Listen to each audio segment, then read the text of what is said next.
उदारवाद। उदारवाद liberalism.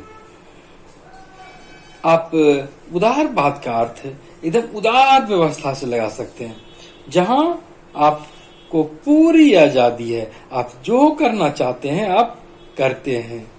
कभी कभी आप देखते होंगे समाज में बात होती है कि उसके माता पिता उदार हैं, उसके पुत्र पुत्री जो करना चाहते हैं वो अपने मन से कर रहे हैं, जो पढ़ना चाहे वो पढ़ रहे हैं। तो इस तरह के बातों को आपको लगता है कि वह उदार है। या कभी कभी आप देखते होंगे कि कोई लड़का है या लड़की है, उसको घर में अपने मन पसंद से शादी करने की इजाजत मिल जाती है, तो फिर वहां पर समाज के लोग या आप कहते हैं कि फिर कि उनका परिवार बहुत उदार है, बच्चे की बात पे जो है वह राजी हो गया उसका गार्जियन।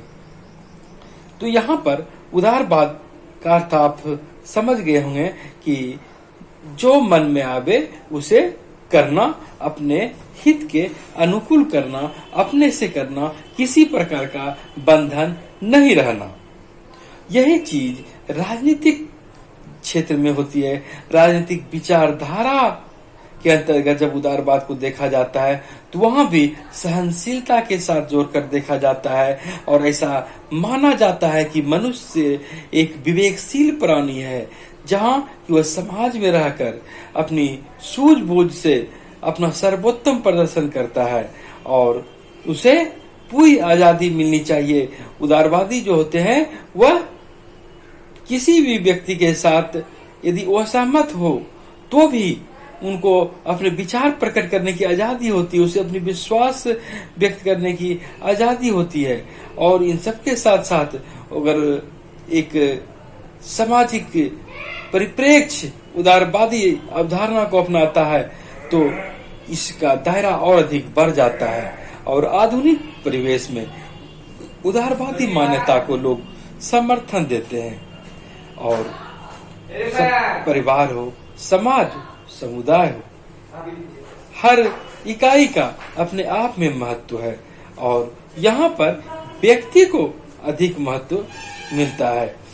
आपने जैसे समझा कि अपने पसंद से शादी करने की बात, यह एक उदाहरण के रूप में मैंने दिया। और जैसे कोई परिवार अपने परिवार में करे, किसी परिवार में करे, या जाति बंधन को तोड़ रहा है, समुदाय को तोड़ रहा है, धर्म को तोड़ रहा है, तो यहाँ पर उसको अपनी आजादी है, व्यक्तिगत स्वतंत्रता है, और यह स्वतंत्रता समानता जैसे मूल्य से भी अधिक श्रेष्ठ हो जाते हैं। और ऐतिहासिक संदर्भ में देखें तो उदारवाद ने जो है लोगों के अधिक से अधिक अधिकारों की मांग की है। और इसमें आप जॉन लॉक, राजनीतिक दार्शनिक हुए जॉन लॉक, 1632 ईस्वी में उनका जन्म हुआ था, 1740 में मृत्यु हुई थे, तो उन्हें उदारवाद के जनक के रूप में कहा जाता है। उन्होंने कहा कि अधिक से अधिक व्यक्ति को आजादी दो, व्यक्ति आजाद है, लाइफ, लिबर्टी, प्रॉपर्टी के मामले में उस पर किसी प्रकार का हस्तक्षेप नहीं हो।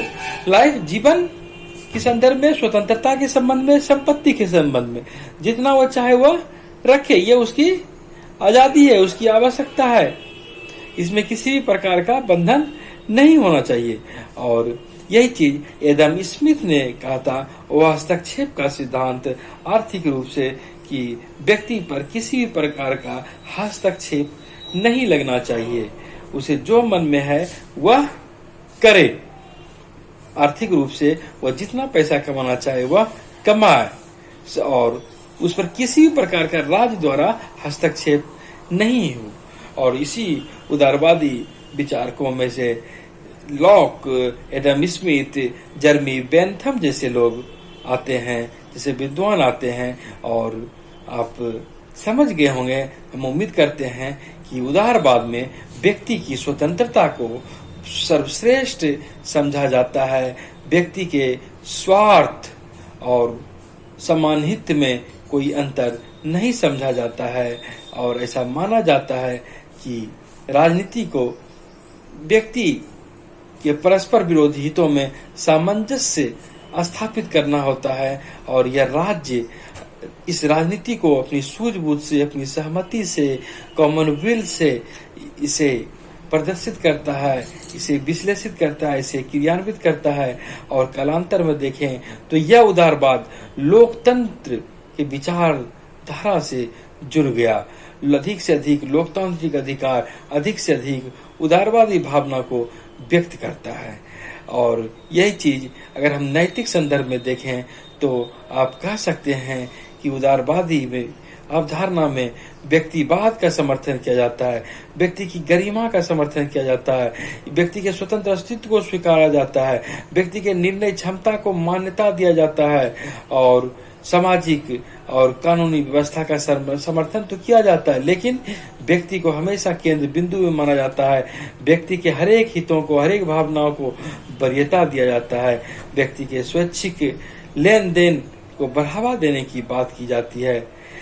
और हस्तक्षेप, जैसा कि लेसेज फेयर की बात हुई कि राज्य न्यूनतम हस्तक्षेप करे व्यक्ति के जीवन में, व्यक्ति के चरित्र में।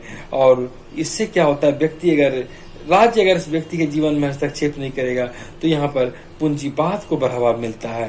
पूंजी, जिसके पास अधिक पैसा है वह और अधिक पैसा कमाता है, पूंजी से पूंजी कमाता है। पूंजीवाद को बढ़ावा स्वाभाविक रूप से उदारवाद में मिलने लगता है। और पूंजीवाद के अंतर्गत जब ऐसी बातें होती है तो उत्पादन बढ़ती है, वितरण का मानक बदल जाता है, विनिमय का अर्थ बदल जाता है, और स्वामित्व की स्थिति बदल जाती है, जिसमें निजी स्वामित्व को बढ़ावा मिलता है, प्राइवेट ओनरशिप को बढ़ावा मिलता है। लोग निजी लाभ के लिए हर एक काम करते हैं। और प्राइवेट निजीकरण, आप देखते होंगे वर्तमान परिस्थिति में भी निजीकरण की बात होती है, तो यह उदारवादी अवधारणा से ही अभिप्रेरित है। उदारवादी की दृष्टि में ऐसी व्यवस्था हर एक व्यक्ति के लिए हितकर है। प्रत्येक व्यक्ति इसमें अधिक से अधिक अपना प्रदर्शन करता है, अधिक से अधिक परिश्रम करता है, अधिक से अधिक पूंजी लगाकर अधिक से अधिक मुनाफा कमाता है। बाद में राज्य के स्वरूप को भी इन लोगों ने परिवर्तित करके देखा, जैसे कि J.S. मिल हुए, T.S. ग्रीन हुए, लॉस्की हुए, टॉनी जैसे विचारकों ने उदारवादी व्यवस्था का पूर्णतः समर्थन किया। इस उदारवादी व्यवस्था में पूंजीवादी व्यवस्था का समर्थन किया, जिसमें कि व्यक्ति की स्वतंत्रता सार्थक हो सके, वह जो करना चाहे वह कर सके। लेकिन इन सबों के साथ साथ राज्य की सकारात्मक भूमिका पर उन लोगों ने बल दिया। सकारात्मक इस रूप में कि राज्य उतना ही हस्तक्षेप करे जिससे कि व्यक्ति को लाभ हो। और स्वाभाविक रूप से यही परिस्थिति कल्याणकारी राज्य की अवधारणा को जन्म दिया, जिसमें कि जो धनवान होते हैं, जो अधिक जिसके पास पैसा होता है, उनसे टैक्स लेकर सबों के उपयोग के लिए, जो गरीब होते हैं, जो कमजोर होते हैं, उसके लिए भी सुविधा तैयार किया जाता है। और वर्तमान संदर्भ में आप कल्याणकारी अवधारणा की बात देखते हैं तो आप उदारवादी भावना के अंतर्गत ही देखते हैं, जहां कि सामाजिक सुरक्षा के लिए भी काम किया जाता है।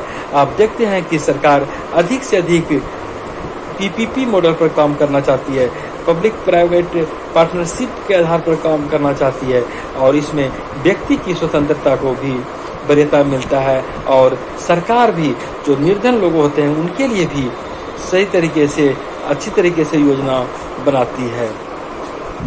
और वर्तमान संदर्भ में ग्लोबलाइजेशन के बाद तो उदारवादी अवधारणा एकदम नव उदारवादी स्वरूप में सामने आया है, नए क्लेवर में यह लोगों के सामने आया है।